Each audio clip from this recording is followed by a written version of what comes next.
Hi, everyone. Welcome. I'm Jane Fleishman. I'm a member of Northampton Neighbors, and welcome to our second season of the virtual Northampton Neighbors Speaker Series. We try to bring you really exciting programs each month, and I have to say they've been amazing, and I'm honored to be a member of this committee. Now, today, a couple of things for accessibility. We have closed captioning. We're also recording this with the help of our dear friend, Nina Kleinberg. Thank you, and Northampton Open Media. To access closed caption option, just click on the words live transcript on your screen. And if you have any trouble, just let us know. And since we're recording it, if you missed anything or if you have to leave early, you can check it out later on our YouTube channel for Northampton Neighbors. And it's quite fun to go on the channel. I have to say there's lots of really cool stuff on there. The best way to view the program today is on Speaker View, and that's on your top right-hand corner of the screen if you're on a laptop. And the chat is currently turned off, and we'll be turning it back on when we get to the Q&A. Now, let me tell you a little bit about Northampton Neighbors. Our mission is to help each other maintain independence, dignity, and joy over time as we age and engage in place. Northampton Neighbors is free of charge and open to everyone, and it offers a range of social and volunteer opportunities, as well as services and support for our members 55 years and older in Northampton, Florence, and Leeds. And if you're not a member and you live around here, please join us, it's free. Kenneth Dim, our Northampton Neighbors president, reminded us this week that this is the 20th anniversary of the Village Movement, which was first started in 2002 in Boston. And this has turned not only into a statewide movement, but a national movement. So today, Northampton Neighbors is one of 19 operating villages in Massachusetts, with over 285 across the country. So now on to our guest. Mandy, I know you're with us because I saw your face somewhere in there, and I'm really excited to be with you today. Hi, Mandy. Welcome. Welcome to Northampton. You've been here before. Today, we're going to be in dialogue, talking about the power of one, importance of allies in the movements for social and racial justice. Mandy and I will have a conversation for the first half of the hour, and then we'll open it up to your questions. So please put them in the chat later on so we can answer as many as we can. And if we are able to, we'll be happy to unmute so that you can ask it verbally. So let me start by telling you a little bit about this amazing woman. Mandy Carter speaks from her 54 years. Hey, Mandy, we got to change that now to 55 years. It's 2022 of activism as an African-American lesbian activist with a history of fighting for social and racial justice. She centers the role of allies in the struggle for LGBTQ liberation, and she spreads a message of hope so important in our lives today. Mandy attributes the influences of the Quaker-based American Friends Service Committee, AFSC, the former Institute for the Study of Nonviolence, and the pacifist-based War Resisters League for her sustained, multiracial, multi-issue, intersectional organizing. Mandy's a co-founder of both Southerners on New Ground, SONG, which you'll hear about later, an organization working toward intersectional liberation in the Southern United States, and the National Black Justice Coalition, which you'll also hear about later. And by the way, Mandy was one of 5 national co-chairs of Obama's LGBT Pride, the historic LGBT initiative of Barack Obama's 2008 presidential campaign. And in 2012, she was inducted into the International Federation of Black Pride's Black LGBT Hall of Fame. Mandy's the co-editor of a book called We Have Not Been Moved, Resisting Racism and Militarism in the 21st Century, that was published in 2012. And she's one of 9 elders whose oral history is the central part of my book, The Stonewall Generation, LGBTQ Elders on Sex, Activism, and Aging, that was published in 2020. And actually another esteemed member of that crew is here with us in the audience, Edie Daly. So big hello to you, Edie, out in Florida, down in Florida. So with no further ado, Mandy Carter, welcome to Northampton Neighbors. It is great to be with you here today. Well, I want to thank you, and my apologies for the tech thing. I had a brand new laptop, and for some reason it didn't work, and now I'm back to the old one, so I hope you can hear and see me really well. Um, First of all, I need to talk about the connections to Northampton that I had for a while, actually. Um, if you remember the historic landmark decision of GLAD, when they got that decision of marriage equality, Gina Smith and Heidi Norton, who were living in Northampton, I remember we actually had a meeting there shortly thereafter. But also Edie Daly and Jackie Merkin, former song members of Southerners on New Ground, but also UMass Amherst. I don't know if anyone here either has been, knows it, or been there, but UMass Amherst has now a resistance studies initiative that I'm a part of via the War Resisters League and Stellan and some other folk. And in Massachusetts, I remember when I worked out of Boston, when we were doing some organizing for Freedom to Marry, Jane, and someone said, yeah, there's Boston, and then there's the rest of the state of Massachusetts. And I thought, well, I know where Northampton is, and I know how to get to Amherst, and also Joan Sheehan, that's up in Connecticut. But I am just so honored and thrilled that timing could not be perfect. It's what you're my first Zoom of the year. Great, And I'm great. glad you said it's pretty informal, because that's really how I'm feeling right now. That's great. And this is going to be an informal conversation. Good. So, so the first question I had for you, Mandy, is, you and I met about 7 years ago in Albuquerque when you were the keynote speaker at a conference I was attending. And I remember being blown away by your ability to transform a rather low-key group of researchers into action. And you and I got to know each other better through the writing of the book. Yep. And other conferences we've done together. And I love every time I hear you speak. And I'd love our members here in Northampton to learn a little bit more about you and your background. So could you tell us a little bit about what it was like being raised in the foster care system and how you grew up? I would really do it real quickly. I was born in 1948, so anyone who's a part of the baby boomers of post-World War II. I was born November 2nd in Albany, New York. Our mother got up and left me, my brother Ronnie, and my sister Dolores. So for the first 18 years, we were the ward of the state, Jane, and we lived at the Albany Children's Home in Albany, New York, which is now Russell Sage Junior College. And that got sold, so we ended up with a Black farm family down in Chatham Center, New York, for the first, like the age of 8 to 12. But something I didn't realize at the time, because they don't always give you all this background information, but I got my period at the age of 12. So the foster mother felt that she couldn't take care of us anymore. So I got shipped off up to Schenectady, New York, at the Schenectady Children's Home, which is still there.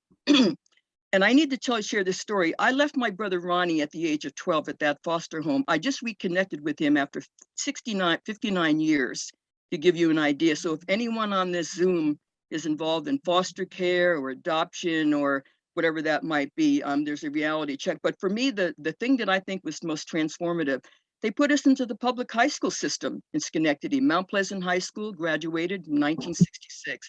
The defining moment were two. I wanted to be a doctor. I had to take Spanish, and I flunked it. And Mrs. Armstrong, I remember thinking, you age out at 18 in the system. And I thought, I don't know what I was going to do if I wasn't able to get that language. I flunked me. But it turned out that was a blessing in disguise, because she flunked me. I kept on thinking, well, what am I going to do? And lo and behold, someone from the American Friends Service Committee came to one of my junior high social studies classes with Jack Hickey and told me about this high school work camp in the Pocono Mountains of Pennsylvania. I went, game changer, because there at that camp, they talked about Bayard Rustin, never heard about this gentleman. Guy and Candy Carowin, white folk singers at the time, they called themselves culture workers. They were going into the South and recording the freedom songs and the freedom meetings down in Mississippi and Alabama. And when they talked about what they did and how that would influence their lives, about what it meant to make a difference, about how someone or people can make a difference, that so impacted me. And they also then talked about this Institute for the Study of Nonviolence that Joan Baez had just started up in Carmel Valley. So make a long story short, I graduated high school. Because of that, going to that high school work camp in the Pocono Mountains, I ended up at the Institute for the Study of Nonviolence. And at that time, to make a long story short, they were organizing around that war in Vietnam. and this is what's relevant also. It's now January. We're going to have King's holiday coming up in a week or so. It was King's speech, April 4th, 1967 at Riverside. Profound impact on me. So when I got out to California, hitchhiked out there, when they were organizing the first ever nonviolent CD action at the Oakland Induction Center, I remember King's speech. That's why I went, I sat in and got arrested, and then sat in 54 years later with Joan Baez. She got arrested too. And in fact, real quick, show and tell. Just got this picture that Joan did of Stacey Abrams. Oh, nice, nice. That's it. So, and it's not just me, that's a generation, that's that 60s generation that I think that's why it's here. And that's why I think it's so relevant about why we're having this conversation with the Northampton neighbors. But that's it in a nutshell. Yeah. Great. It's so great. Thank you, Mandy. Mm-hmm. Hey, Mandy, let's talk about the power of one. You mentioned Jack Hickey and, you know, kind of that moment, that electrifying moment for you. But, you know, every once in a while, people start bringing up this idea that there's nothing new under the sun. We've done it all. But the truth is that if we go back in time and think about what intersectional politics means today and what it has meant, and Black feminists really pushing the idea of us working together intersectionally, I was wondering if you could talk a little bit about how intersectional politics and this idea of allies, what that all means to you and how it applies to our movements today for social and racial justice. You know, it's funny, I'm glad you mentioned that, because I was sitting here thinking, when I think about the power of one, I don't mean like some big known name, no disrespect, but it's also like every day we wake up, and when we get to the Q&A, I'd be curious, like, why did they form Northampton's Neighbors? You know, a lot of them, I guess a lot of people had former lives before they formed that organization. But to me, I think the moment that it really made a difference in the most practical sense, and maybe everyone who's on here can think about who or what or when and where did someone touch my life that I decided to go in a particular direction. When I was in that high school social studies class, and this young white staffer from the American Friends Service Committee came and gave this rap. And he said three things that day that I really hold true. The first one was about the Quakers, fundamentally full of equality and justice for all. But then he talked about the power of one, that each and every one of us has the potential to impact change if we so choose to act on it. But it was the third thing that he said that was most important. I got that invitation to go to that high school work camp. Because of that invitation, I got to meet other people in social justice movements that I never would have normally met had it not been for the Quakers in that high school work camp. But at that high school work camp, for Guy and Candy Carowin, white folk singers, and Candy's still living, she's at the Highlander Center, they talked about how when they were recording these songs in the meetings, what was it that struck people? And she said that, you know, like sometimes change happens around food and song and work, not just because you're being a full-time activist. But one of the groups was called the Freedom Singers. And one of the Freedom Singers ended up starting Sweet Honey in the Rock. You know, yeah.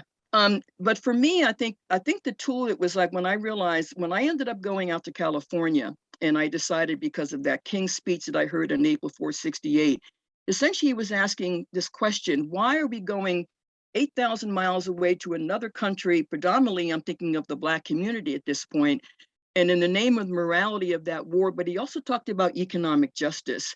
So when I was sitting in jail, 90% of the women in that jail were Black women. We did jail, no bail intentionally. And to hear their stories about why we're there, what was happening, their husbands and boyfriends and fathers and cousin being shipped off to this war.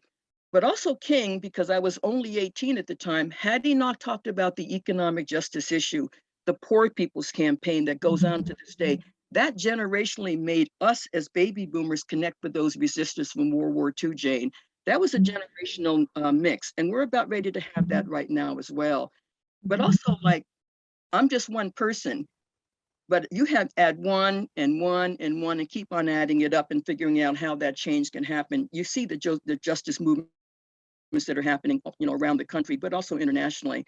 So I really feel blessed that I can get up. Like I'm sitting in this, we're going to the third year now of this COVID and Omicron, and I'm sitting in my apartment now, and I feel like I'm glad I can be here to be a part of this conversation. Lost a lot of friends of mine, but also thinking about how we stay dedicated, how we stay so committed to what this cause is about. And more importantly, I'm looking at me and looking at folk on the screen, intentionally, intergenerationally as well. It's got to make that commitment. Power of one, we can all make a difference every day. Mm. And your So book, beautiful. your book, Thank you, man. stories in your book. I mean, you know, Mm. storytelling really makes a difference. And I love the book, and I'm there, and it's right here next to Great. That's great. And, you know, speaking of the book, you know, what was great about it was I had just done all this research on LGBTQ elders for my dissertation research. I don't think, and I wrote a journal article about it, I don't think too many people are reading it, but my book, I wrote it in a conversational way so that anybody could read it. And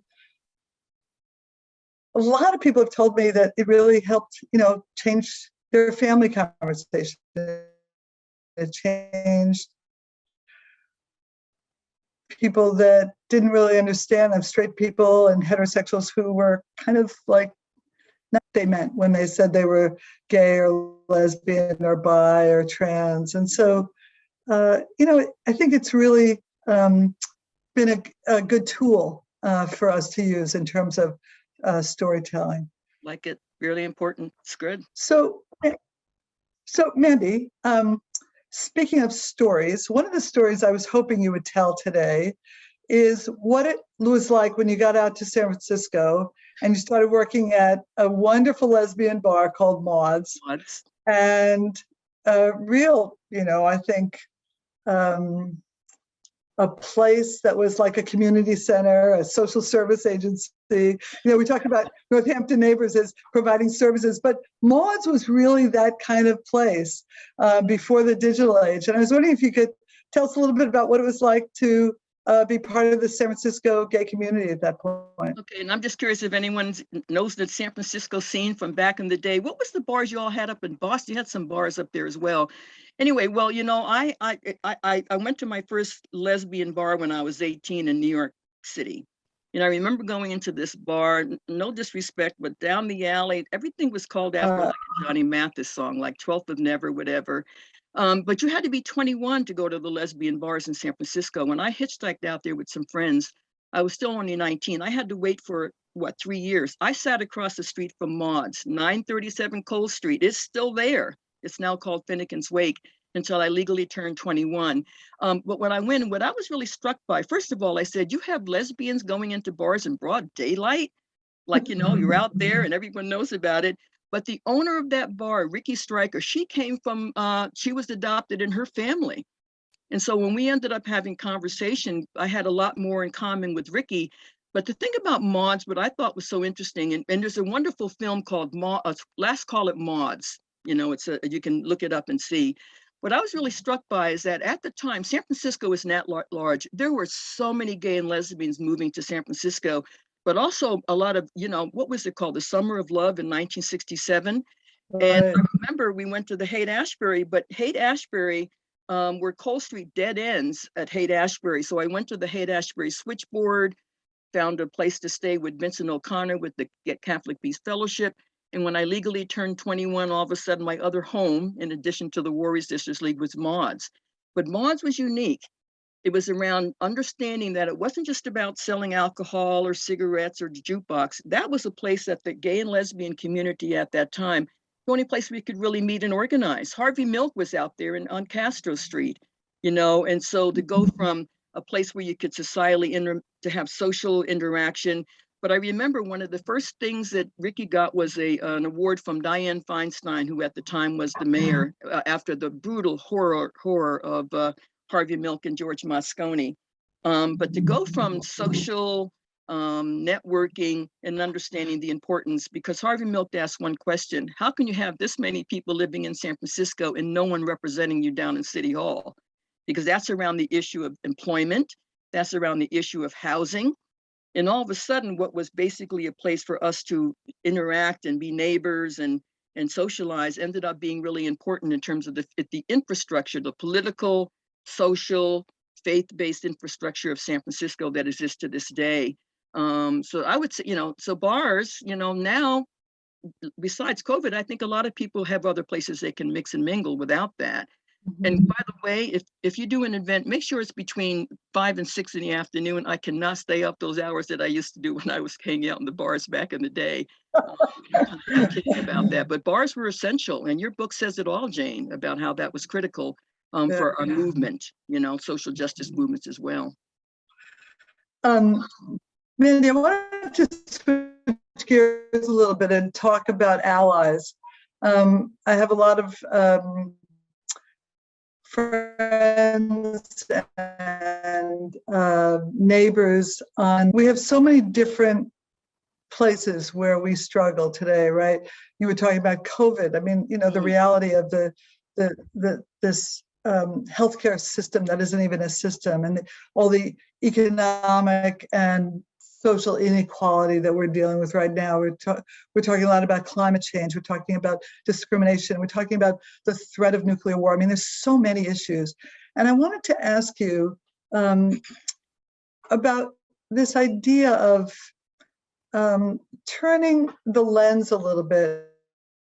As an activist, you've been an activist for so long, and you've worked so often with different kinds of organizations and started organizations and been part of organizations for many, many years. What advice do you have for our allies and people who want to work together with us on these issues? Do you have any thoughts about that?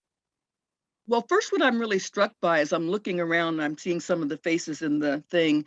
It wasn't, I think it was just, I wouldn't say unique to our generation, but there was something about the post-World War II baby boomer generation. How many of us really took to heart the idea of being engaged in some kind of social way? Or, when I think about what we might have in common and why I think the power of one is because each one of us walks around and gets up every day and goes about our business. How many people have we influenced? I don't know what all the different professions are. And when we get to the Q&A, I'd be curious, because oftentimes it's when someone sees what you do and what you've done, or the role that you've played, or whose life you've impacted, you realize that's multiplied every day. And I was sitting here thinking about this, Jane. In 2024, that will be the 60th anniversary of the 1964 Freedom Summer down in Mississippi. You had 1,000 white students come from across the country to ask a basic fundamental question: how can I help as an ally, not of color, to figure out how we get that secure that right to vote? And they had like a pre-meeting thing. In fact, where Coretta Scott King went to school with the Lawsons, Phil Lawson, James Lawson, and Bayard Rustin. And before they went down, a lot of them had to sign their wills because we didn't know what was going to happen. But look at the impact of that Freedom Summer all these years later. And remember the horror of what happened with the 3 civil rights workers, Cheney, Goodman, and so it's not as if we don't, it's not as if we don't already have models, but I think it has to be in a way that we think about, what can I do every day when I get up? And right now, I'm sitting here in the state of North Carolina. And one of the things that I've been really struck by, and this is the demographic that I'm real excited about, and maybe people can share about this as well. Right now, women are now the numerical majority in this country, but remember, that was not the case when we had to fight for the right to vote. People of color will be the majority by 2050, if not sooner, keeping in mind who was indigenous to these lands.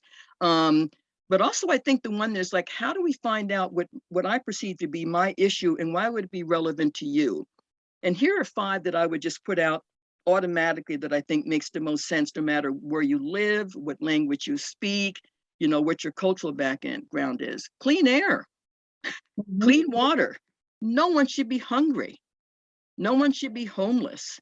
Everyone should have access to an education and healthcare, and we could make the list longer depending on where people are and what they're engaged in. And to me, I think the question is, if that's the case, then how do we show up in each other's spaces? And I'll give a real quick example, Jane. There's a thing called BYP 100 here. It's called Black Youth Project. They're like 18 to 35-year-olds. And they intentionally oftentimes will extend the invitation out to elders. And I show up to that, but I'll go to their meetings. And/or if someone's having another meeting that might not be my particular issue, but if I want to be an ally, can I show up to their meeting and show up and be in that space and say that I want to be a part of the conversation, trying to think of that. But I would tell you this Zoom thing, we have more people come into this than we would do if we tried to have these meetings in person. Right. And thinking forward when we go ahead, what's the accessibility? Now you have closed caption and Spanish, you have ASL. And it's interesting how this COVID and how people are looking at accessibility, this has probably brought a lot more people together than normally we would, thinking about practically what we still have going now, going into the third year. But this idea about allies, so Freedom Summer would be example. The Poor People's Campaign, economic justice is happening right now as well. And, when we get to the Q&A, I'd be curious if anyone's doing that, what they might be doing. But the other one I would say is this, with all due respect, one thing I've been really conscious of as I get older, when I mentioned about the baby boomers and the World War II resistors, it's not just around issues of war, but it's around the issues of language justice, food justice, environmental justice, and how you see that where you are and how you tie into that some way. But then extending the invitation to either come to where we are or go to where you are, but set the table that we feel like we can be around to have a common conversation.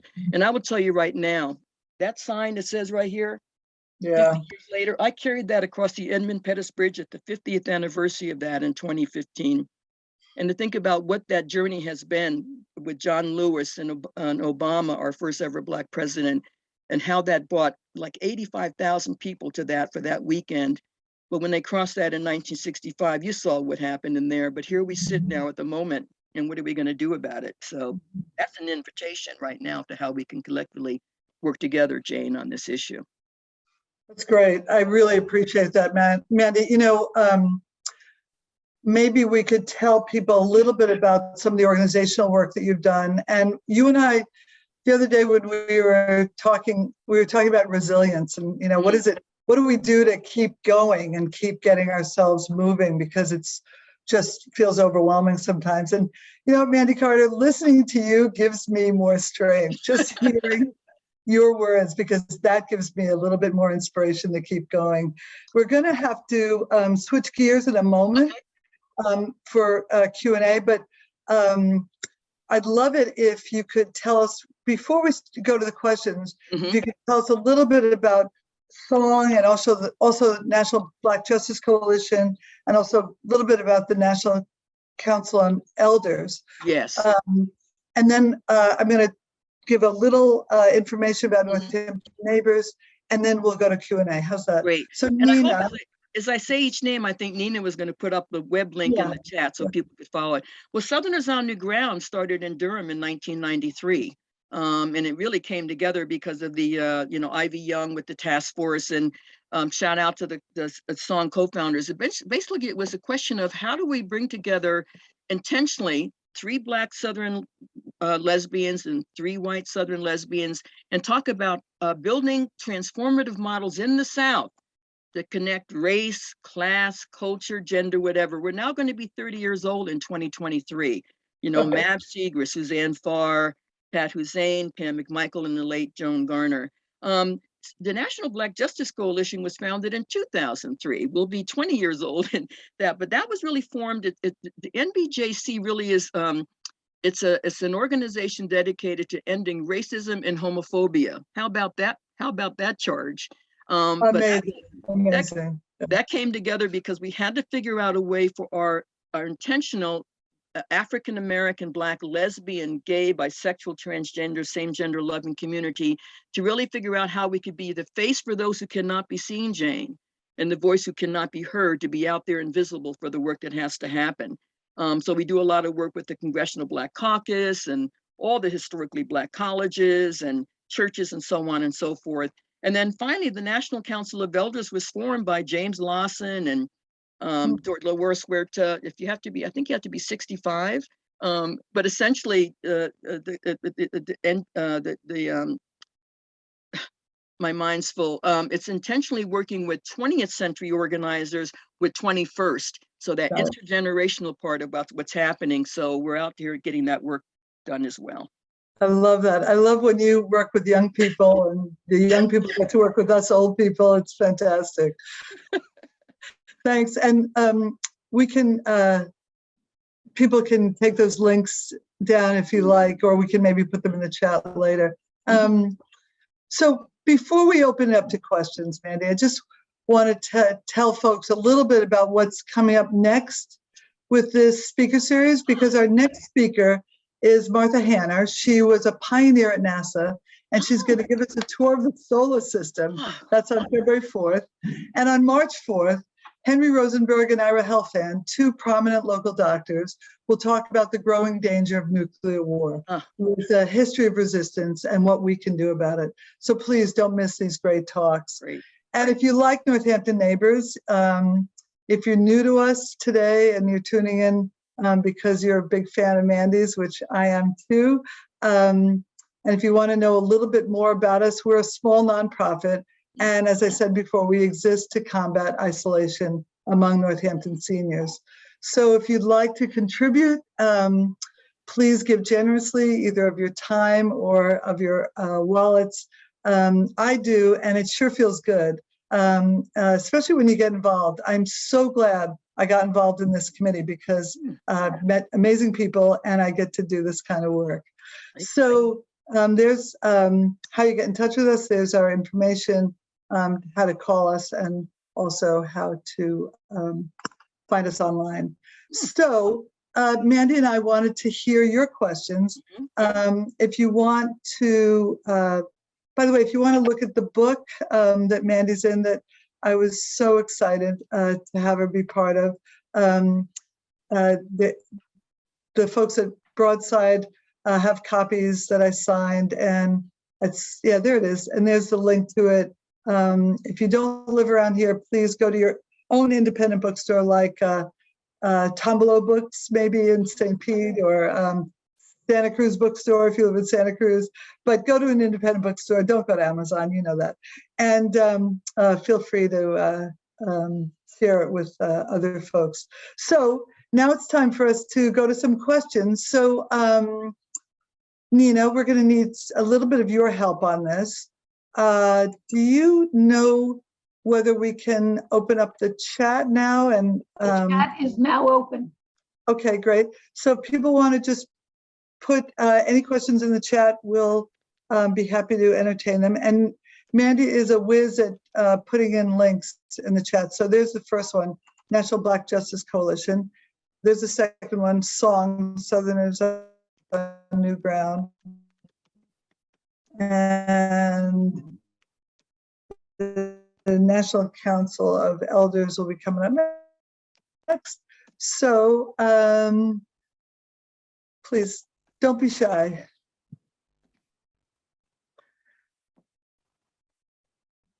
I have a question if no one's ready to do it. I'm just curious, is anyone either affiliated with and or has been at UMass Amherst? I'm just curious if you know that network over there.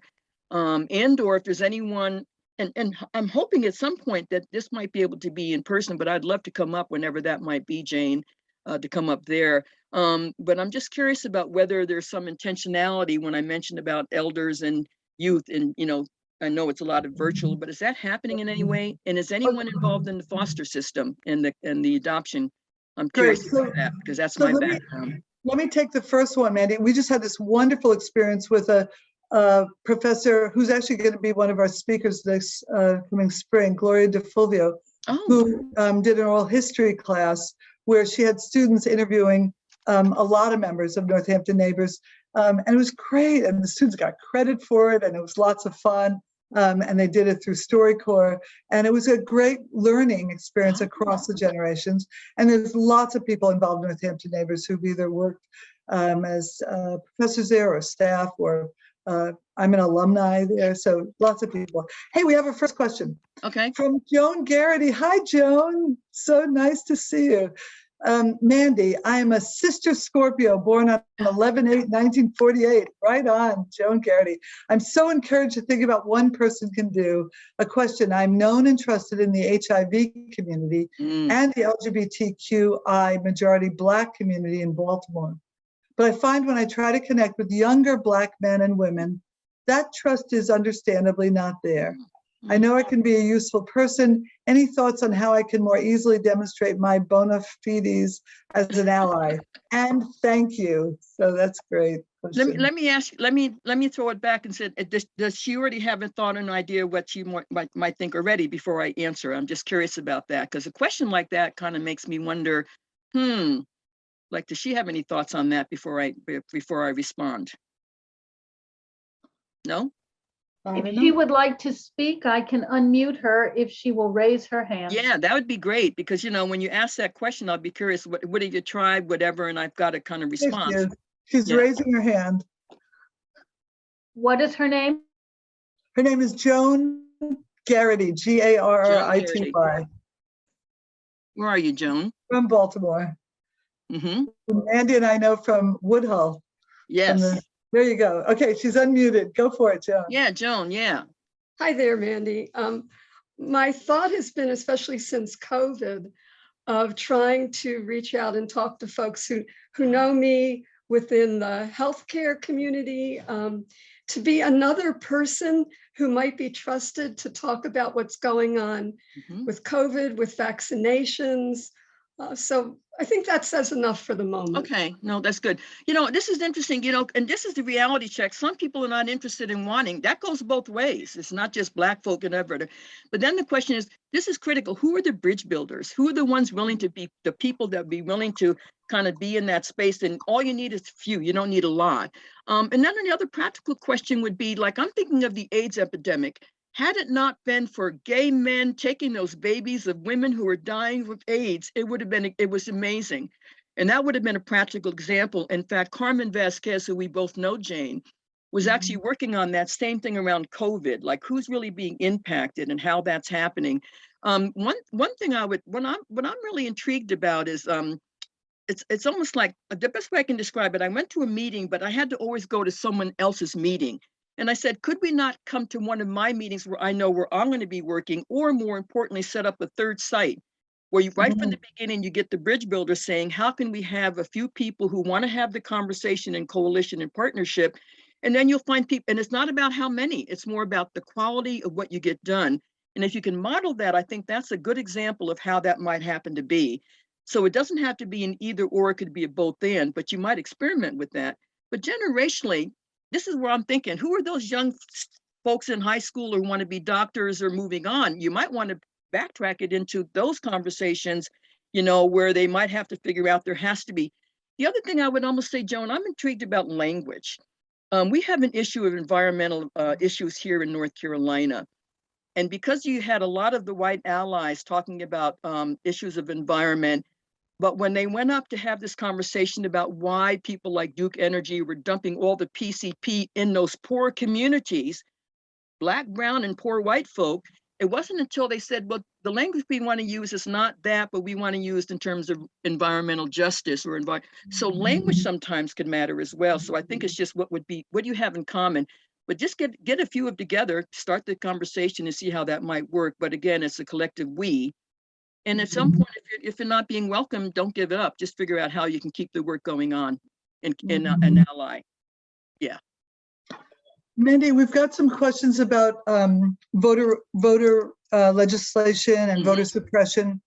Yesterday was January 6th, the anniversary of that incredibly scary anti-democratic riot on the Capitol by white supremacists and other Trump supporters. So Mandy, we had a little rally here yesterday in Northampton at City Hall. It was great.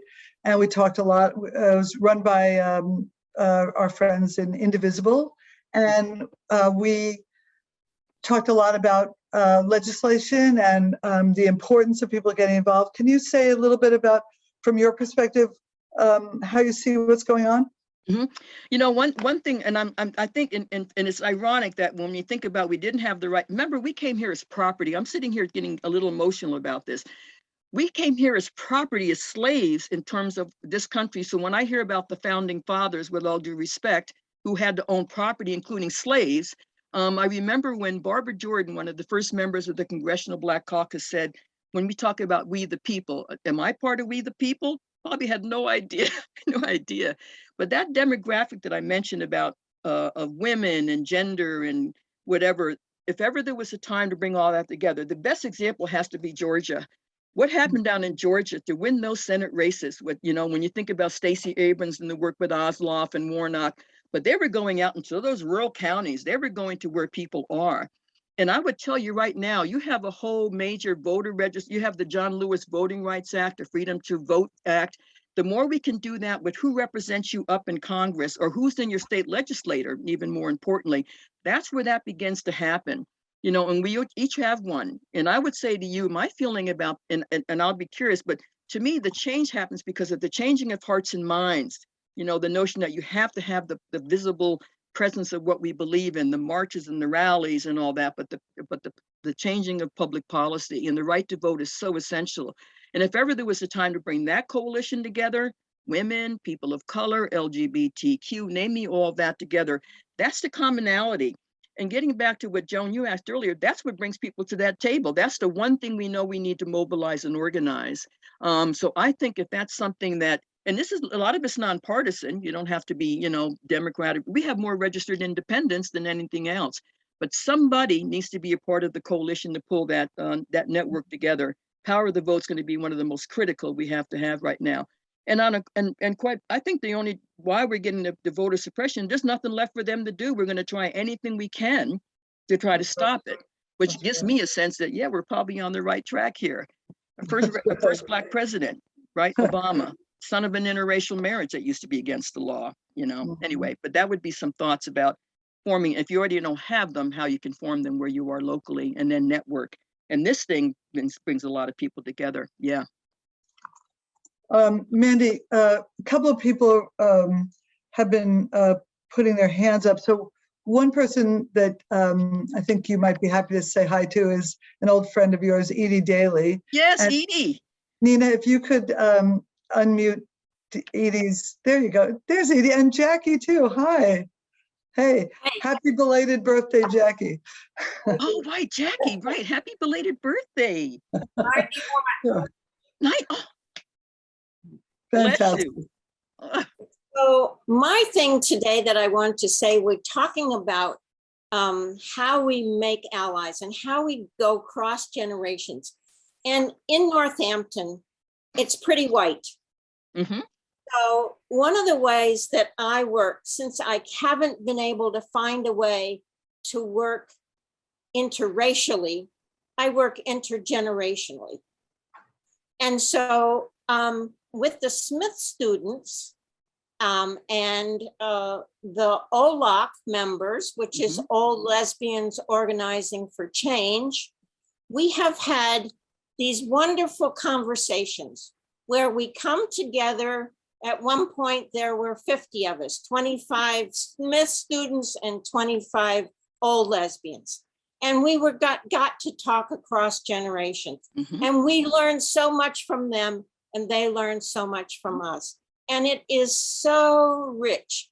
Yes. So that those kinds of things can happen, but it happens, you have to know somebody. So we happened to find that we knew a professor at Smith who happens to teach lesbian studies. And so she was the one who found the young folks who don't necessarily call themselves lesbian, but they are, you know, gender fluid, whatever they are. And there are a few who do call themselves lesbian.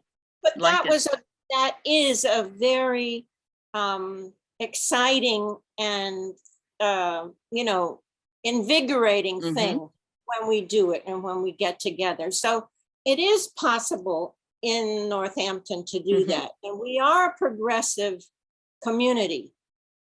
So we should be able to find folks cross-generationally and as well as, you know, biracially. And also, I think you made a key thing when you extend the invitation. I have to give a shout out to Pam McMichael, one of the other co-founders here on this call. Hi, Pam. And I'm just curious, Pam, do you want to answer the question that was just asked about how do we do this alliance building? Because, you know, you're one of the 3 white co-founders, and we talked about the intent. This is the key, the intentionality of doing that right from day one. Don't go like who's missing, but you might want to start that from the get. But Pam, any words of wisdom on this? Year number 28. Hey, well, I would go, I think one thing is being willing to put ourselves in places where we don't normally go and not expect people to come to us. I think that's, and to tell that like quickly in a story form, because we all understand that power there. You know, in the early days of song, a predominantly white academic institution was having bell hooks, and to invoke her memory at this time as well. No, I'm sorry. Historic Black College was having bell hooks, and a professor at a predominantly white college called up the organizers of the event and said, oh, while she's in town, we'd like for her to come over to our school. Could you put us in touch? And the organizers at the, you know, at the Historically Black College said, well, why don't y'all just come over here? Great, great. That's fantastic. Thank you for that. It's lovely to meet you. Fantastic to have you here with us today. Thank you. And, you know, this is exciting. By the way, Mandy asked also about foster care system, and just talking about this intergenerational work. Linda Desmond, who's part of our committee, reminded me that Treehouse is right here in East Hampton. And Treehouse is an award-winning intergenerational community that has intentionally been built and develops really good ties among the generations. So I like it. That's good. Yeah, I like that. I like that as well. Hey, Nina, Barbara Pearson has her hand raised. I was wondering if you could bring her into the conversation, please. Barbara, are you here still? I hope you're still here. She's there, but she needs to start her video. Okay.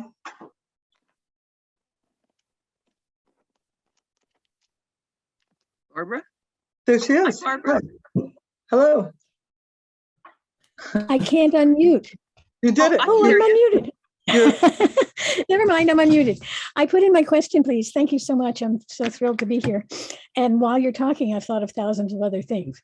But my first question was really, I did a lot of work in diversity and so forth at the university, and I didn't hear or recognize the group that you were talking about, and I wanted to get more information so I can track those people down. Was that the group at UMass Amherst You or work something? at UMass Amherst. Yeah, it's called the Resistance Studies Initiative with Stellan Van Hellen.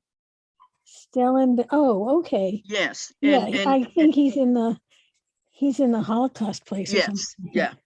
And also you have the Daniel Ellsberg connection, who's there because of, you know, what happened. And this goes back to the Warrior Sisters League, the Power of One.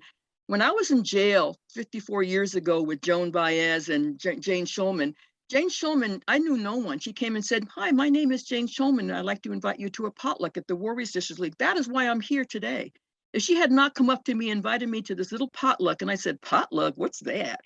You know, anyway, but you know, but Randy, because Randy was giving a speech and because Ellsberg happened to be the audience, I just wonder every day when we go about our business, how many lives we might be impacting and not having any idea. We might not get that feedback.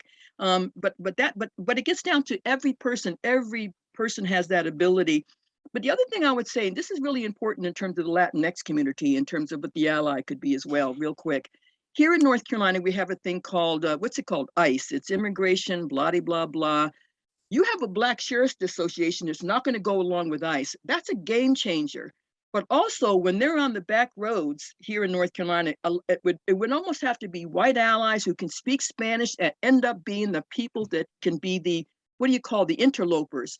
That's critical. So El Centro Hispano, name me any organizations where you find out what is the gift that we have that we can share that really makes the abundance of making the change all around us. And then we realize, well, that might be something I did not realize. And also, like you said, unless you extend the invitation or let people know where you are and who you are, but it's a proactive, like being proactive, being intentional. And then sometimes it doesn't work, but don't give up because it doesn't. You figure out if it works or not. But I think we're at a moment. People are looking for a place to call home. They're trying to figure that out. So anyway, but go ahead, Barbara. Well, so one of the things that I thought about is that I was on the Women's March Committee with Lindsay Sabadoso and then Rachel Maori after that. And we realized it was being very white. And I was sort of real proud of what we did. Somebody knew someone. Well, we had one person on our committee who was from Chicopee, and we ended up getting allied with Springfield Women Organizing. And so last year on the 15-degree day, we had the Women's March in Springfield. And it was really exciting to have done it that way. I like it. And always looking for things, but I'll let somebody else have a chance. No, that's good though. Nice to hear you. Yeah. That's great. Hey, is Linda Desmond around? I saw your face earlier. Nina, if you could ask Linda, or if you could bring Linda up into the spotlight here. Linda, can you tell us a little bit more about the intergenerational work at Treehouse and also the support for foster families? Because you mentioned that, and then also Johanna Ruth, thank you for mentioning it. Whoa, now we see your keyboard. Now we see it. Oh, Linda, be careful. It's getting wild in your house. Okay. It's a wild house, our this has been such a pleasure, Mandy. Thank you so much for being here. And Jane, thank you for making this happen. Yeah, I've been on Treehouse has been in existence for about 15 years. And it was started by this woman, Judy Cockerton. And it's just really, I mean, I've been working with older people for 50 years until I became one. And to me, it's the most outstanding programs that I've ever been affiliated with. Really, there's 42 older people that live in flats in the community. And there's, I think, 14 or 15 houses that are foster houses. And just, the parents, the foster parents, help with older people, and the older people help with the children. Nice. All of these activities almost on a daily basis, whether related or and then there's other levels of Treehouse that are reaching national, like creating leadership within the foster care community for the children. Anyway, it's really a beautiful model. Good to know. Great Good to know. Yeah. Mandy, when I was visiting there one day, when I was visiting there, I heard that there was one woman who took all the kids on their driving road tests because she wasn't the parent of all the kids, but she was able to do that, and it helped to alleviate the parents' anxiety, and it helped the kids too. So I thought that was great. Really, really good. Yeah. Real quick, another organization is called the Family Equality Coalition, which is made up of people either of, by, and about the foster care system. So there's a whole infrastructure around that. So the more, the better. And when you think about that. And the Ruth Ellis Center in Detroit was started by Ruth Ellis, like a 101-year-old Black lesbian. Well, they named this after her. So that's in Detroit. So this idea about don't mourn, organize. If there's a need, fill it. Good model. Thank you. Good. Uh-oh, Jane, are you? Oh, okay, good. I thought you froze for a minute. There you go. Okay. So, I think I'm back. So, Mandy, lots of people in the chat are saying, hey, I met you. Somebody met you back in Durham in 1983 and again at the National Lesbian Conference in 91. Oh my goodness. Lots of people here. Happy to be with you. And just if people want to just type something in the chat, if you wanted to send any gratitude to Mandy, I'm sure she'd be happy to see your names pop up. But we're gonna wrap up in a minute or so. It's just 4 o'clock on my clock. And Mandy, just great big thank you to you. So fantastic to be with you today. And I'm so glad this is your first event of 2022, because it's my first event 2022, and I couldn't imagine a better person to be working with. It's always great to be working with you, and I always learn something new. And now I have another new story about you that I hadn't heard before, so thank you for that as well. And I guess in closing, do you have any words of wisdom you wanted to offer to your new Northampton neighbors? Because I know you're going to want to live up here at some point after you move out of Durham, right? I know. I definitely I definitely want to get back up there. I think one thing that when I look back, and I think this is not just relevant to me, but I think about in retrospect, like it's not, I think we're living in a moment of not if, but when. And Right. understanding again the importance of the changing of hearts and minds in public policy, however that's defined. And that has just been so intuitive in terms of how that might happen. And the other thing I want to leave a really good, exciting thing. Bayard Rustin, Eleanor Holmes Norton, who's, with the District of Columbia, she's starting to try to get a Bayard Rustin postage stamp. We got a Harvey Milk postage stamp. So that's something we'd like to Nice. contact your legislators and get that postage stamp for Bayard Rustin. Fantastic. Fantastic. And But thank you to all. Thank you. Yeah, really. And if you want to learn more about Mandy, just really pick up a copy of my book. That's a shameless promotion, but also learn more about Mandy. She's got a Wikipedia page. She's got lots of really cool information, and I'm sure she'd be happy to get to know you as well. So we're running out of time. But remember, as I said earlier, if you'd like to be a part of Northampton Neighbors, we'd love to have you.